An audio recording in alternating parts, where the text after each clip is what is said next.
hello everyone আপোনালোক সকলোকে স্বাগতম জনাইছো এক্সাম এস্পিৰেন্ট ইউটিউব চেনেলটোলৈ বন্ধুসকল আমি আলোচনা কৰি আছো প্ৰিভিয়াছ ইয়াৰৰ কোৱেশ্চন পেপাৰ আৰু আজি লোৱা হৈছে 2021 চনত যি সিটেট হৈ গৈছিল তাৰে ফাৰ্ষ্ট পেপাৰৰ ফাৰ্ষ্ট ল্যাঙ্গুৱেজ কনসো দেৰি নকৰ আমি পুনপুনে মানে ভিডিঅ'ৰ মাজলৈ আগবাঢ়িম ইয়াত চাব 91 ৰ পৰা 120 লৈকে দি আছিল এটো মানে 30টা কোৱেশ্চন থাকে ন আৰু প্ৰথমে কি দি আছে এটা আনসেন পেজেছ দি আছে অপৰিহিত গদ্যাংশ দি আছে আৰু ইয়াৰ পৰা আমি কি কৰিব লাগে মানে এই কোৱেশ্চনবোৰ সলভ কৰিব লাগে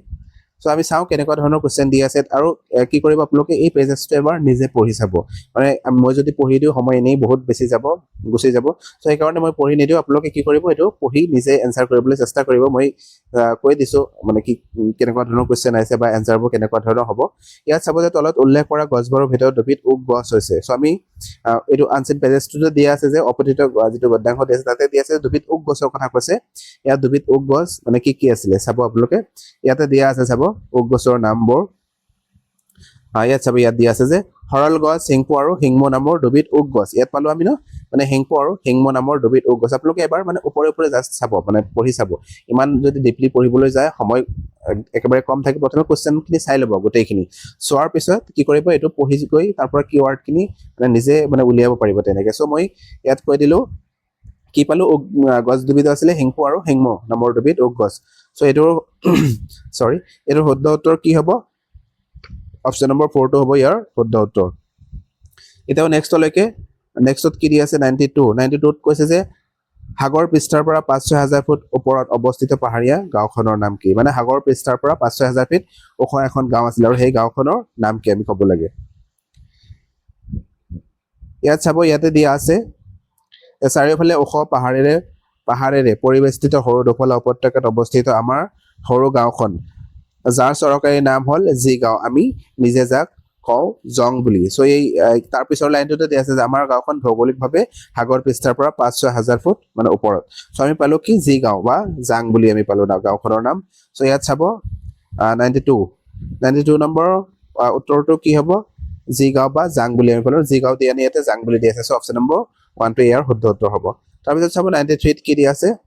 93 এটা গ্ৰামাৰৰ কোনে কোৱেশ্চন দিয়া আছে ইয়াত চাব যে শস্যবিলাক চপাই লোৱাৰ পাছত পথাৰবিলাক ভৰি পৰে দূৰৈ খুঁটিৰ পৰা গাঁৱলৈ উভতাই অনা ঘৰচীয়া জন্তুৰে উদ্ধৃত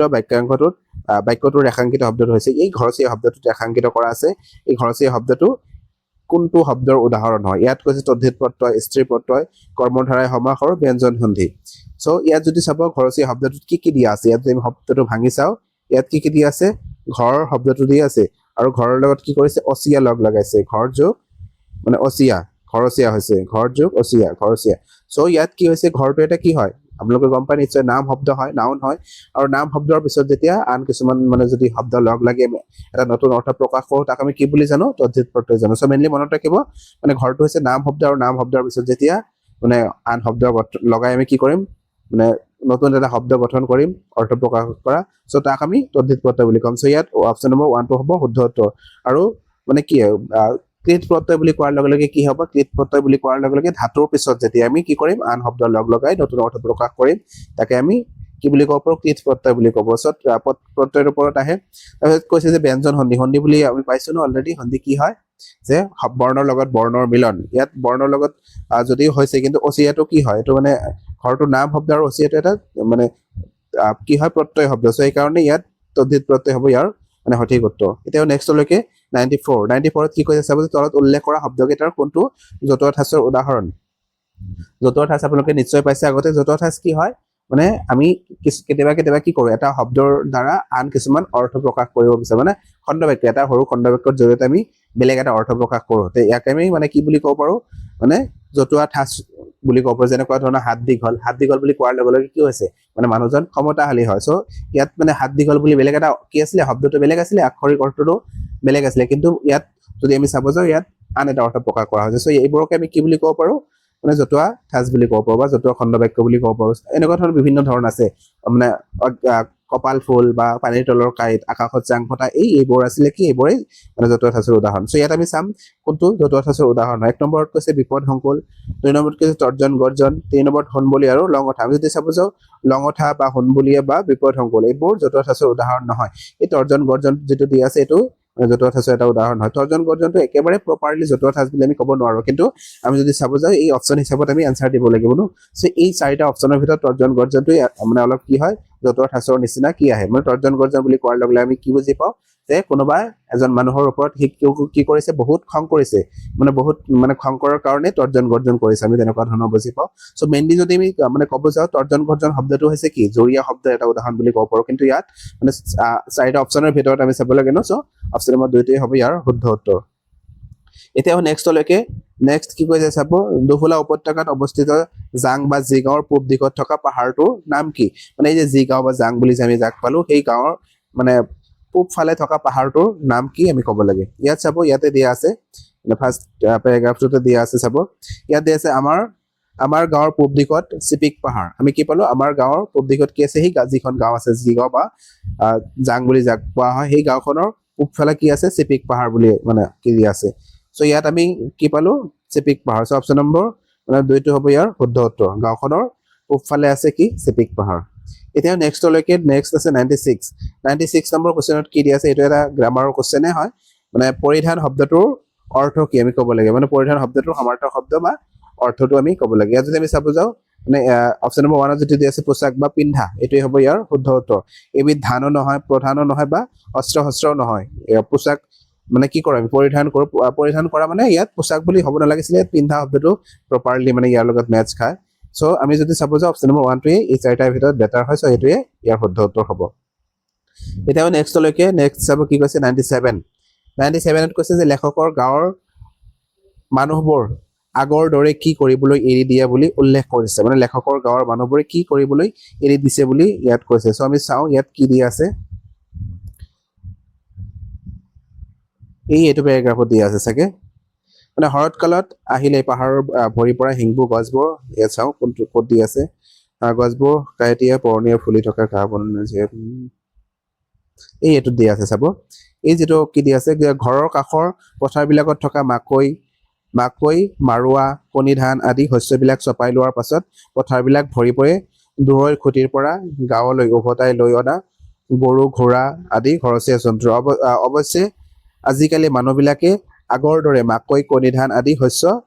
মানে কি কৰিছে লগাবলৈ এৰি দিছে সো ইয়াত আমি কি পালো মনত ৰাখিব যে আগৰ দৰে মাকৈ কণী ধান আৰু শস্য তেনেকুৱা ধৰণৰ শস্য কৰিবলৈ কি কৰিছে এৰি দিছে সো ইয়াত যদি আমি চাব যাওঁ মানে কি হ'ব অপচন নম্বৰ যদি চাওঁ মাকৈ কণী ধান আদি শস্য লগাবলৈ এৰি দিছে কি কৰিবলৈ মানে এৰি দিছে বুলি পালো ন সো অপচন নম্বৰ মানে 1টোৱে হ'ব মাকৈ কণী ধান আদি অপচন নম্বৰ 1টো হ'ব ইয়াৰ শুদ্ধ উত্তৰ শস্য লগাবলৈ ইয়াত খাবলৈ দিছে ন সো এইটো শুদ্ধ নহ'ব অপচন নম্বৰ 1টো ইয়াৰ শুদ্ধ উত্তৰ হ'ব এতিয়া নেক্সটলৈকে নেক্সট কি দিয়া আছে 98ত কি দিয়া আছে চাব যে লেখকৰ মাতৃভাষাত চাক আদকৰ অৰ্থ কি মানে লেখকৰ মাতৃভাষাত চাহ আদকৰ অৰ্থ কি আমি ক'ব লাগে আমি যদি ইয়াত চাব যাওঁ কি দিয়া আছে ইয়াতে আছে চাব চাহ আদক বুলি পালো ন সো আপোনালোকে ওপৰে এবাৰ পঢ়িব মানে ইমান ডিপলি নপঢ়ি ওপৰে পঢ়িলে কি হ'ব এইখিনি মানে পাই যাব আপোনালোকে ইয়াতে দিয়া আছে চাব যে আমাৰ ভাষাত চাক আদক মানে হৈছে বিপদসংকুল পাহাৰ এইটো চাব ইয়াত কি আছিলে চাক আদক মানে হৈছে বিপদসংকুল পাহাৰ আমি যদি চাব যাওঁ ইয়াত মানে কি কোনটো হ'ব ইয়াৰ শুদ্ধ উত্তৰ অপচন নম্বৰ বিপদসংকুল পাহাৰ অপচন নম্বৰ 2টো হ'ব ইয়াৰ শুদ্ধ উত্তৰ বিপদসংকুল পাহাৰ বা বিপদসংকুল নদী সো তাৰপিছত দিয়া আছে 99 নম্বৰ কোৱেশ্চনত কি দিয়া আছে চাব 99 নম্বৰ কোৱেশ্চনত দিয়া আছে যে লেখকৰ গাঁওখনৰ অৱস্থিতি সম্পৰ্কে তলত দিয়ে কোনটো উক্তি শুদ্ধ নহয় আমি ক'ব লাগে লেখকৰ গাঁওখনৰ সম্পৰ্কে কোনটো উক্তি শুদ্ধ নহয় অপচন নম্বৰ 1ত দিয়া আছে যে গাঁৱৰ পৰা পাথৰা অঞ্চলত অৱস্থিত এইটো আমি পালো ন পাথৰা বা এঢলীয়া ভূমিত অৱস্থিত বুলি পালো তাৰপিছত কৈছে গাঁওখনৰ ওখ পাহাৰেৰে পৰিবেষ্টিত এইটো আমি পাইছো লাইনটো তাৰপিছত কৈছে দুখন নদী গাঁওখনৰ মাজেৰে বৈ গৈছে এইটো আমি পোৱা নাই ন মানে প্ৰথম যেতিয়া আমি পঢ়িলো গাঁওখনৰ অৱস্থিতি সম্পৰ্কে ইয়াত দুখন নদীৰ কথা কোৱা নাই পাহাৰ আছে চাৰিওফালে পাহাৰ আছে সো আমি যদি চাব যাওঁ এইটোৱে নহ'ব তাৰপিছত 4 নম্বৰত কৈছে যে গাঁওখন অলপ এঢলীয়া ভূমিত অৱস্থিত এইটোও আছে তো কোনটো নহয় বুলি আমি ক'ব লাগে ন অপচন নম্বৰ 3টো হ'ব ইয়াৰ শুদ্ধ উত্তৰ এইটোৱে নাই এতিয়া নেক্সটত কি দিয়া আছে চাব নেক্সটত এটা মানে কি দিয়া আছে কবিতা দিয়া আছে আৰু এই কবিতাটোৰ পৰা আমি কি কৰিব লাগিব পঢ়ি তাৰ এনসাৰখিনি উলিয়াব লাগিব সো কবিতাটো সৰু আছে আমি এবাৰ পঢ়িও চাব পাৰো সো ইয়াত কেনেকুৱা ধৰণৰ কোৱেশ্চন আছে ইয়াত প্ৰথমে দিয়া আছে 1 নম্বৰ কোৱেশ্চনটোত হালাহাল শব্দটোৰ সমাৰ্থকসূচক শব্দটো হৈছে এই হালাহাল যেটো শব্দ আছে এই শব্দটোৰ সমাৰ্থকসূচক শব্দ কি আমি উলিয়াব লাগিব সো আপোনালোকে ইয়াত যদি চাই গ্ৰামাৰৰ পৰা কেইটা কোশ্চেন আহিছে আগতে আমি কেইটা পালো 3টা মান পালো আৰু ইয়াতেও মানে আছে এটা দুটা আছে সো আমি যদি চাব যাও অন্তত 5টা কোশ্চেন গ্ৰামাৰৰ পৰা আহে সো গ্ৰামাৰখিনি আপোনালোকে ভালকে চাব মোৰ মানে চেনেলটোতে মই গ্ৰামাৰৰ ভিডিও দিছো বহুতখিনি সো এইখিনি চালে আপোনালোকৰ হৈ যাব সো ইয়াত যদি চাব যাও হালাহাল মানে আপোনালোকে নিশ্চয় গম পায় কি হয় এবিধ বিষ হয় এই সাগৰ মন্থন কৰোতে যেটো বিষ ওলাইছিলে হালাহাল সেই বিষটোকে আমি কি বুলি কওঁ মানে হালাহাল বুলি জানো সো একেবাৰে বিপদ সংকুল তেনেকুৱা ধৰণৰ বিষ মানে গোটেই জাতিটোক ধ্বংস কৰি পেলাব তেনেকুৱা ধৰণৰ মানে এক প্ৰকাৰ বিষ বহুত কি সো ইয়াত চাব যে এইটোৰ অৰ্থ লাগে ন অমৃত বুলি ইয়াৰ বিপৰীত শব্দ হৈ গ'ল না হালাহালৰ বিপৰীত অমৃত হ'ব তাৰপিছত 2 নম্বৰত কৈছে গৰল সো আমি যদি চাব যাও ইয়াত যেটো শব্দ 2 নম্বৰ অপচনটো দি আছে গৰলটোই হ'ব ইয়াৰ শুদ্ধ উত্তৰ তাৰপিছত দি আছে জুলুকা নহয় তাৰপিছত এই লাষ্টত দি আছে নীলকণ্ঠ মানে কি হয় নীলকণ্ঠ মানে মহাদেৱ শিৱক বুজোৱা হৈছে আৰু শিৱ কি কৰিছিলে সেই মানে হালাহাল যেটো বিষ আছিল সেইটো পান কৰিছিল আৰু সেই কাৰণে তেওঁ কি হৈছিলে তেওঁ যেটো ডিঙি আছিল গল আছিল এটা একেবাৰে নীলা হৈ গৈছিল আৰু সেই কাৰণে তেওঁ কি কৰা হয় নীলকণ্ঠ বুলি আমি মানে ক'ব পাৰো সো ইয়াত অপচন নম্বৰ 2 হ'ব ইয়াৰ শুদ্ধ কোশ্চেনটো নেক্সট কোশ্চেনত কি দিয়া আছে 101 নম্বৰ কোশ্চেনত কৈছে যে কবিয়ে কিহৰ বিষ এতিয়া উপশম হোৱা নাই বুলি কৈছে মানে কিহৰ বিষ এতিয়া কবিৰ উপশম হোৱা নাই তাৰপিছত চাব নেক্সটত কৈছে যে কবিয়ে বুকুপাতি মানে সামৰি লৈছে কবিয়ে কোনটো মানে বুকুপাতি সামৰি লৈছে আমি ক'ব লাগে সো ইয়াত আমি এবাৰ কবিতাটো চাব পাৰো কবিতাটো সৰু আছে এবাৰ ওপৰৰ পৰা পঢ়ি চাও কি দিয়া আছে ইয়াত চাব ইয়াৰ প্ৰথমে কৈছে যে আৰুনো কিমান দিবা বেদনাৰ বোজা হে মোৰ হৃদয় দেৱতা তাৰপিছত কৈছে কৰুণ ৰোদন তুলি ভাঙি দিলা কিয় প্ৰাণৰ নিবিৰ নীৰৱতা জীৱনৰ সন্ধিক্ষণৰ বিয়লি বেলাত হিয়া ধুনি উঠে কোলাহল তাৰপিছত চাব কি কৈছে ইয়াতে তাৰপিছত কৈছে যে আৰু কিয় তিক্ত ব্যথা ৰিক্ত হৃদয়ৰ ঢালি দিলা তীব্ৰ হালাহাল কোন কাহানিয়ে তুমি ভৰি নিছা মোৰ প্ৰীতি ভৰা প্ৰণয়ৰ লাৰু অন্তৰদাহী ৰাৱণৰ চিতা জুইকুৰা কোনোদিনা নুনুমাব আৰু তাৰপিছত চাব কি কৈছে ইয়াত কৈছে আনন্দৰ পূৰ্ণ পাত্ৰ আজি মোৰ কেউপিনে দেখো হাহাকাৰ দাবাগ্নিৰ দহনত দেৱদাৰু তৰু পুৰি দেই হল চাৰখাৰ মাৰিছিল শক্তিশাল তাহানি জিপাত যোৱাৰ নাই সি বিষ জামৰি বেদনাৰ যত অস্ত্ৰ কৰিছা প্ৰয়োগ বুকুপাতি লৈছো সামৰি সো ইয়াত আমি পালো ন ইয়াত এই যেটো লাইন দি আছে চাব ইয়াত কি দি আছে দাবাগ্নিৰ দহন দেৱদাৰু তৰু এইটো নহয় ন ইয়াত দি আছে যে মাৰিছিলা শক্তিশালা তাহানি জিপাত যোৱা নাই সেই বিষ জামৰি মানে ইয়াত কি পালো কিহৰ বিষ এতিয়াও মানে শেষ হোৱা নাই বুলি কৈছিলে ন ইয়াতে আমি যদি চাব যাও কিহৰ বিষ এতিয়াও উপশম হোৱা নাই সো ইয়াত আমি কি পালো মানে শক্তিশালাৰ বিষ অপচন নম্বৰ 4 টো হ'ব ইয়াৰ শুদ্ধ উত্তৰ তাৰপিছত চাব ইয়াত কি আছে কবিয়ে কি বুকুপাতি সামৰি লৈছে এইটো দি আছে ন 102 নম্বৰ কোশ্চেনটো ইয়াত যদি আমি চাব যাও ইয়াত লাষ্টৰ লাইনটোতে পাইছো বেদনাৰ যত অস্ত্ৰ কৰিছা প্ৰয়োগ বুকুপাতি লৈছো সামৰি মানে বেদনাৰ অস্ত্ৰৰ কথা কৈছে ইয়াতে সো আমি যদি চাব যাও মানে ইয়াৰ 103 নম্বৰ কোশ্চেনৰ এনসাৰ 102 নম্বৰ কোশ্চেনৰ এনসাৰ কি হ'ব মানে কবিয়ে কি বুকুপাতি সামৰি লৈছিল বুলি কৈছিল ন ইয়াত চাব যাও বেদনাৰ সকলো অস্ত্ৰৰ আঘাত সো এইটো হ'ব ইয়াৰ শুদ্ধ উত্তৰ মানে বেদনাৰ সকলো অস্ত্ৰৰ আঘাত কবিয়ে বুকুপাতি সামৰি লৈছিল আমি পালো তাৰপিছত আৰু কৈছে যে আৰু কিয় ইয়াত চাব 103 নম্বৰ কোশ্চেনত কি দি আছে যে আৰু কিয় তিক্ত ব্যথা ৰিক্ত হৃদয়ৰ ঢালি দিলা তীব্ৰ হালাহাল উদ্ধৃত হাৰিটোত কবিতাৰ কি কাব্যিক উপাদানৰ প্ৰয়োগ হৈছে ইয়াত আমি ক'ব লাগে যে ইয়াত কেনেকুৱা ধৰণৰ কাব্যিক উপাদান প্ৰয়োগ হৈছে ইয়াত চাব আৰু কিয় তিক্ত ব্যথা ৰিক্ত হৃদয়ৰ ইয়াত যদি চাব যে তিক্ত ৰিক্ত এই শব্দ দুটাৰ লগত কি আছে মানে মিল আছে ন তিক্ত ৰিক্ত মানে অন্তানো মানে শেষত মিল আছে বুলি আমি ক'ব তাৰপিছত ঢালি দিলা তীব্ৰ হালাহাল ইয়াত মানে কি কৰিছে এই ইয়াতেও আছে আৰু ইয়াতেও ল ব্যৱহাৰ কৰা হৈছে বাৰে বাৰে এটা বৰ্ণৰ পুনৰাবৃত্তি ঘটিছে বা ইয়াত এই যেটো শব্দ দি আছে দুটা শব্দৰ কি হৈছে মানে পুনৰাবৃত্তি হোৱাৰ নিচিনাই হৈছে তিক্ত আৰু ৰিক্ত মানে অন্তমিল আছে সো ইয়াত যদি আমি চাব যে ইয়াত কি মানে আমি অলৰেডি মানে পঢ়িছো অলংকাৰৰ বিষয়ে সো ইয়াত চাব যে মানে যেতিয়া এটা বৰ্ণ বা বৰ্ণৰ সমষ্টি বাৰে বাৰে কি হ'ব পুনৰাবৃত্তি হৈ থাকিব তাকে আমি অনুপ্ৰাস অলংকাৰ বুলি ক'ব পাৰো সো ইয়াত অপচন নম্বৰ 4 টো হ'ব ইয়াৰ শুদ্ধ উত্তৰ মানে ইয়াত অনুপ্ৰাস অলংকাৰৰ ব্যৱহাৰ হৈছে এতিয়া নেক্সট কোশ্চেনটো নেক্সটত কি দি আছে চাবে 104 নম্বৰ কোশ্চেনত কি দি আছে যে কবিয়ে হিয়া ধুনি কেতিয়া কোলাহল উঠিছিল এটো আমি পাইছিনো কবিয়ে হিয়া ধুনি কেতিয়া কোলাহল উঠিছিল ইয়াত চাব এইটো ইয়াতে দি আছে জীৱনৰ সন্ধিখনৰ বিয়লি বেলাত হিয়া ধুনি উঠে কোলাহল সো জীৱনৰ সন্ধিখনৰ কথা কৈছে বিয়লি বেলাত সো ইয়াত যদি আমি চাব যাও কোনটো দিয়া আছে যে কবিৰ জীৱনৰ বিয়লি বেলাত অপশ্যন নম্বৰ 1 টোই হ'ব ইয়াৰ শুদ্ধ উত্তৰ যে কবিৰ জীৱনৰ বিয়লি বেলাত মানে হিয়া ধুনি উঠে কোলাহল তাৰপিছত লাষ্টৰ কোৱেশ্চনটো কি দিয়া আছে 105 নম্বৰ কোৱেশ্চন দিয়া আছে কবিৰ প্ৰাণৰ নিবিড় নীৰৱতা কোনে ভাঙি দিছিল কবিৰ প্ৰাণৰ নিবিড় নীৰৱতা কোনে ভাঙি দিছিল আমি ক'ব লাগে অপশ্যন নম্বৰ 1 হৈছে কবিৰ নিসংগতাই কাৰুণ্য আৰু হতাশাই হিয়া ধুনি উঠা কোলাহল আৰু কবিৰ হৃদয়ৰ দেৱতা সো ইয়াত আমি পাইছো না প্ৰাণৰ নিবিড় নীৰৱতা বুলি শব্দটো ইয়াত যদি আমি চাব যাওঁ শব্দটো ক'ত দি আছিলে প্ৰাণৰ নিবিড় নীৰৱতা ইয়াতে দি আছে ন যে কৰুণ বেদনা তুলি ভাঙি দিলা কিয় প্ৰাণৰ নিবিড় নীৰৱতা মানে ইয়াত মানে কি কৰা হৈছে কৰুণ ৰুদন তুলি ভাঙি দিলা মানে একেবাৰে বেদনাৰ জৰ্জৰিত কথা কোৱা হৈছে ইয়াতে সো ইয়াত যদি আমি চাব যাওঁ ইয়াত চাব কি দি আছে কবিৰ নিসংগতাই কাৰুণ্য আৰু হতাশাই আমি এইটো পালো ন কৰুণ বুলি শব্দটো পাইছিলো কৰুণ মানে কাৰুণ্য সো ইয়াত অপশ্যন নম্বৰ 2 টো হ'ব ইয়াৰ শুদ্ধ উত্তৰ কাৰুণ্যই কি কৰিছে কবিৰ প্ৰাণৰ নিবিড় নীৰৱতাক কি কৰিছে ভাঙি পেলাইছে সো অপশ্যন নম্বৰ 2 টো হ'ব ইয়াৰ শুদ্ধ উত্তৰ এতিয়া এখন নেক্সটলৈকে নেক্সটত কি দি আছিল 106 ৰ পৰা 106 নম্বৰৰ পৰা কি দি আছিল মানে পেডাগজিৰ কোৱেশ্চন খিনি দি আছিল সো 106 নম্বৰৰ কোৱেশ্চন খিনি আমি চাও কি দি আছে 106 নম্বৰত কি কৈছে চাব 106 নম্বৰত কৈছে যে ব্যাকৰণ শিকোৱাৰ এটা ফলপ্ৰসূ পদ্ধতি বা উপায় হৈছে মানে ব্যাকৰণ আমি কেনেকৈ শিকাব পাৰো ব্যাকৰণ শিকোৱাৰ ফলপ্ৰসূ উপায়টো কি হয় ইয়াত কৈছে উদাহৰণৰ সৈতে ব্যাকৰণৰ নিয়মবোৰ শিকোৱা মানে নিয়মবোৰ শিকালে আমি ব্যাকৰণ এটা শিকাব নোৱাৰো ভালকে নিয়মবোৰৰ কথা ইয়াত নাহে নিয়মবোৰ লাগিব কিন্তু প্ৰসংগ অনুসৰি আমি এইবোৰ শিকিব লাগিব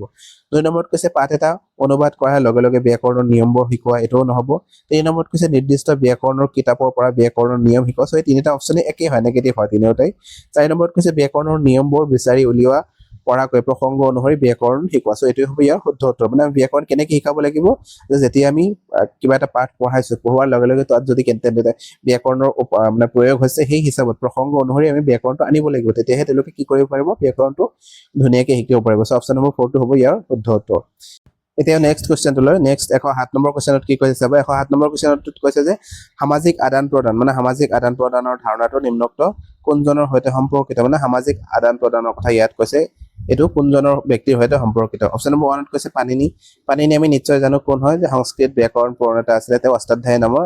ব্যাকৰণ এখন কি কৰিছিলে প্ৰণয়ন কৰিছিলে তাৰ পিছত স্কিনাৰৰ কথা কৈছে মানে স্কিনাৰ নহয় স্কিনাৰ এজন বিহেভিয়ৰিষ্ট আছিল আৰু তেওঁ কি কৰিছিলে মানে ভাষা আমি কেনেকৈ শিকো বুলি কৈছিলে মানে অনুকৰণ কৰি আন এজন ডাঙৰক দেখি দেখি আমি অনুকৰণ কৰি ভাষা শিকো বুলি কৈছিলে তেওঁ আৰু ইয়াত কৈছে বাইগটস্কি আমি যদি চাব যাওঁ অপশ্যন নম্বৰ মানে 3 টোৱে ইয়াৰ শুদ্ধ উত্তৰ হ'ব মানে সামাজিক আদান প্ৰদানৰ যেটো ধাৰণা আছিল এটো লেভ বাইগটস্কিয়ে দিছিলে মানে সোশ্যাল কালচাৰেল থিওৰি তেওঁ দিছিলে আৰু এই সোশ্যাল কালচাৰেল থিওৰিটোতে কি আছিল সামাজিক আদান প্ৰদানৰ কথাটো ইয়াত আছে আৰু ইয়াত 4 নম্বৰ কৈছে কহলবাৰ্গে কি কৰিছিলে নৈতিক বিকাশৰ ধাৰণা দিছিলে সো ইয়াত যদি আমি চাব যাওঁ অপশ্যন নম্বৰ 3 টোৱে হ'ব ইয়াৰ শুদ্ধ উত্তৰ এতিয়া নেক্সট কোৱেশ্চনটো লৈ কোৱেশ্চন নম্বৰ 108 ত কি কৈছে চাব তলত উল্লেখ কৰা কোনটোৱে শিশু এটাৰ ভাষা আহৰণ কৰাত সহায় কৰে ইয়াত যে চাৰিটা অপশ্যন দি আছে তাৰ ভিতৰত কোনটোৱে শিশু এটাক ভাষা আহৰণ কৰাত সহায় কৰিব অপশ্যন নম্বৰ 1 ত কৈছে শিশুটিয়ে বেছিকৈ কথা কোৱাৰ অনুমতি নোপোৱাকৈ ঘৰুৱা পৰিৱেশ এটা মানে বেছিকৈ যদি তেওঁ কথা ক'বলৈ অনুমতি দিয়া নহয় তেওঁ ভাষাটো কেতিয়াও ভালকৈ শিকিব নোৱাৰিব বা ভালকৈ আহৰণ কৰিব নোৱাৰিব সেইটো শুদ্ধ নহব 2 নম্বৰত কৈছে ঘৰ আৰু ঘৰৰ আশে-পাশে ডাঙৰৰ কথা পতা শুনিব তেওঁ শুনি ভাষা এটা শিকিব পাৰে তেওঁ কিন্তু ইমান এটা ভাল নহব ইয়াত শুনি ভাষাটো শিকিলে মানে তেওঁ ক'ব লাগিব নকলেতো ভাষাটো কেনেকৈ শিকিব সো এটো নহব তাৰপিছত চাব কি কৈছে শিশুটোক শুদ্ধ বাক্য আওৰাবলৈ দিয়া আমি তেওঁক আওৰাবলৈ দিব মুখস্থ কৰিবলৈ দিও তেওঁ ভাষা এটা শিকাব নোৱাৰো মানে ইয়াত আহৰণৰ কথা কৈছে আমি যদি চাব যে ইয়াত কৈছে 4 নম্বৰ অপশ্যনটো কৈছে ভাষা যে আন শিশুৰ সৈতে শিশুটিক খেলিবলৈ দিয়া এটোই হ'ব ইয়াৰ শুদ্ধ উত্তৰ মানে যেতিয়া আন শিশুৰ সৈতে শিশুটোক খেলিবলৈ দিয়া হ'ব তেতিয়া কি কৰিব তেওঁলোকৰ নিজৰ মাজতে বাৰ্তালাপ মানে কথা পাতি থাকিব তেওঁলোকে আৰু যেতিয়া কথা পাতি থাকিব তেনেকুৱা ধৰণৰ পৰিৱেশ এটা পাব তেতিয়া তেওঁলোকৰ ভাষাটো কি হ'ব মানে বিকাশ হৈ গৈ থাকিব তেওঁলোকে ভাষাটো আহৰণ কৰাত সুবিধা হ'ব অপশ্যন নম্বৰ 4 টো হ'ব ইয়াৰ শুদ্ধ উত্তৰ এটা নেক্সট কোৱেশ্চনটো লৈ 109 নম্বৰ 8 নম্বৰ পালো ন 9 নম্বৰ পালো সো 8 নম্বৰ গ'ল না এতিয়া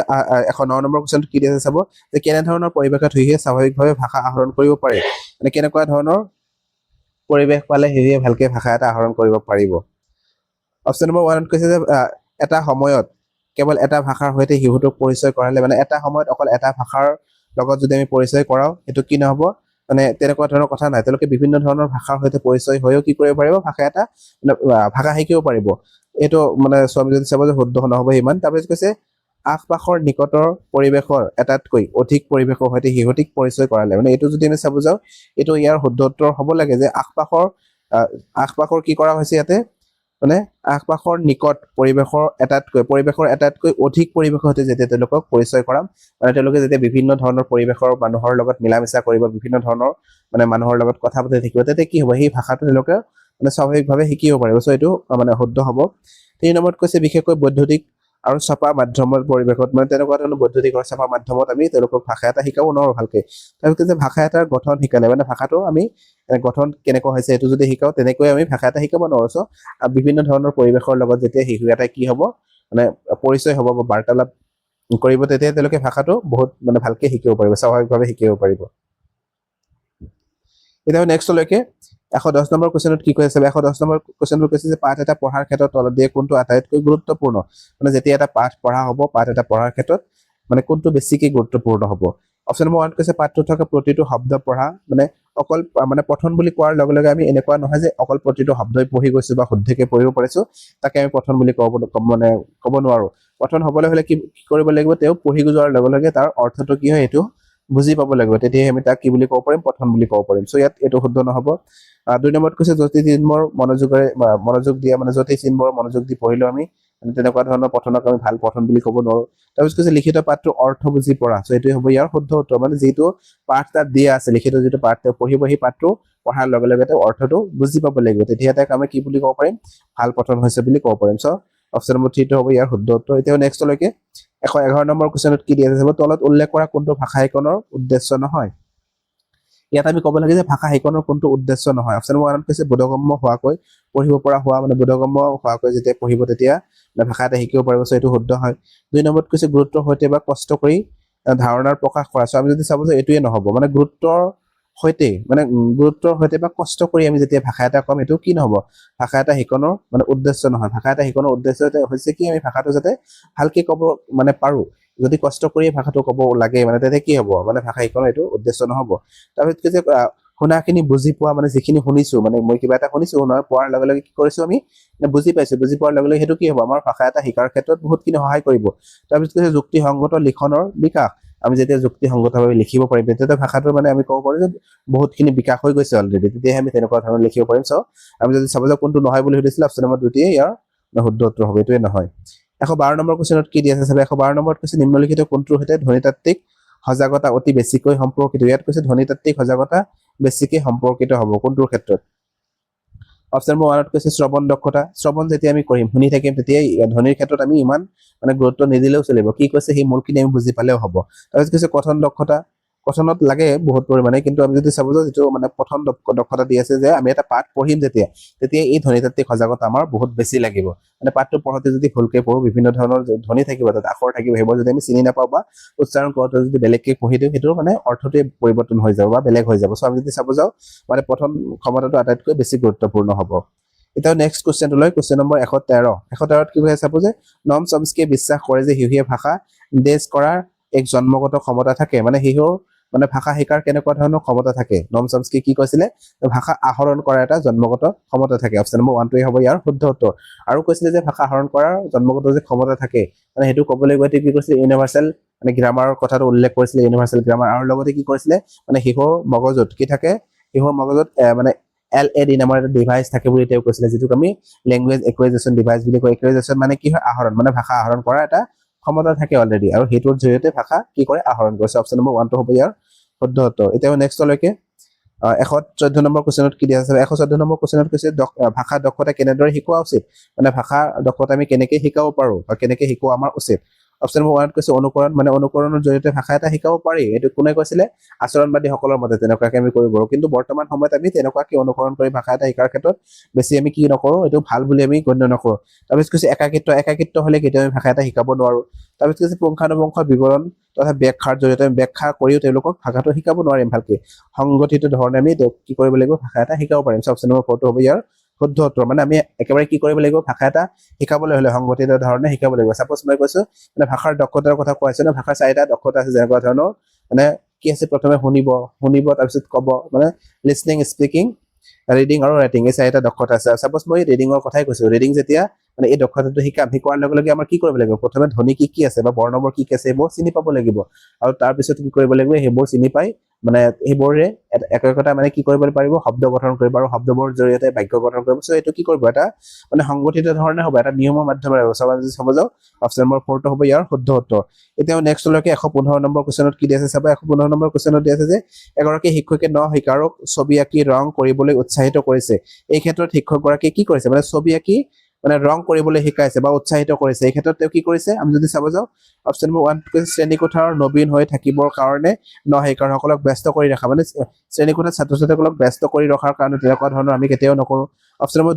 2 টোত কৈছে যে ন শিকাৰৰ সূক্ষ্ম মটৰ দক্ষতা বা মটৰ স্কিল মানে বিকাশ কৰিছে আমি যদি চাব যে এইটো হ'ব ইয়াৰ শুদ্ধ উত্তৰ মানে গ্ৰছ মটৰ আৰু ফাইন মটৰ আমি দুটা পাইছো ন সো ইয়াত মটৰ দক্ষতাৰ কথা কৈছে মানে যেতিয়া লিখিবলৈ দিয়া হ'ব সো ইয়াত কোনটো পাব মানে ফাইন মটৰ যেটো স্কিলছ আছে সেইটো বিকাশ হ'ব মানে সূক্ষ্ম পেশীয় সৰু সৰু যিবোৰ পেশী আছে সেইবোৰ মানে বিকাশ হ'ব তেতিয়া সো আমি যদি চাব যে অপচন নম্বৰ 2 টি হ'ব ইয়াৰ শুদ্ধ উত্তৰ এতিয়া নেক্সট কোৱেশ্চনটো কোৱেশ্চন নম্বৰ 116 কি হয় চাব যে তলত উল্লেখ কৰা অনুশীলনবোৰৰ কোনটোৱে মৌখিক ভাষা দক্ষতা বৃদ্ধিত আটাইতকৈ বেছি সহায় কৰিব মানে মৌখিকভাৱে ভাষা এটা শিকাৰ ক্ষেত্ৰত কেতিয়া বেছিকৈ সহায় কৰিব অপচন নম্বৰ 1 ত কৈছে এককভাৱে আৰু সমবেতভাৱে কবিতা আবৃত্তি কৰি মানে আমি যেতিয়া এককভাৱে হওক বা সমবেতভাৱে কবিতা আবৃত্তি কৰিম আমি কবিতাৰ জাস্ট এই কবিতাৰখিনিহি আমি আবৃত্তি কৰিলো বাকিটো আমাৰ ইমান মানে কথা কোৱাৰ দক্ষতা ইমান বিকাশ নহল আমি চাই আবৃত্তি কৰি গৈছো তাৰপিছত কৈছে চৰিত্ৰ ৰূপায়ণ খেল বা নাটক বা ৰোল প্লেত অংশগ্ৰহণ কৰা আমি যদি চাব যে এইটো ইয়াৰ বেষ্ট অপচন হ'ব মানে ৰোল প্লে যেতিয়াই আহিব ৰোল প্লে কৰাৰ লগে লগে কি হ'ব তেওঁলোকে কথা পাতি থাকিব বিভিন্ন ধৰণৰ চৰিত্ৰ তেওঁলোকে মানে ৰোল কৰিব আৰু তেনেকুৱা ধৰণৰ কৰিলে কি হ'ব তেওঁলোকৰ ভাষা বহুত জলদি শিকিব পাৰিব বা দক্ষতাটো আটাইতকৈ বেছিকৈ মানে তেওঁলোকক সহায় কৰিব শিকাৰ ক্ষেত্ৰত সো অপচন নম্বৰ 2 টো হ'ব ইয়াৰ শুদ্ধ উত্তৰ এতিয়া নেক্সট কি দি আছে 117 নম্বৰ কোৱেশ্চনত কি দি আছে চাব 117 নম্বৰ কোৱেশ্চন দি আছে তৃতীয় শ্ৰেণীকোঠাত এগৰাকী শিক্ষকে শিক্ষাৰ্থীসকলক পাঠ এটাৰ সাধু এটা উপযুক্ত ক্ৰম অনুসৰি সজাবলৈ দিছে মানে কি কৰিছে এটা সাধু কি কৰিছে মানে উপযুক্ত ক্ৰম অনুসৰি সজাবলৈ দিছে মানে প্ৰথম পঢ়াইছে আৰু সেই পঢ়াৰ পিছত কি কৰিছে উপযুক্ত কেনেকুৱা ধৰণৰ সাধুটো আছে ক্ৰম অনুসৰি সজাব দিছে শিক্ষকগৰাকী এই কাৰ্য শিক্ষাৰ্থীক বৃদ্ধিত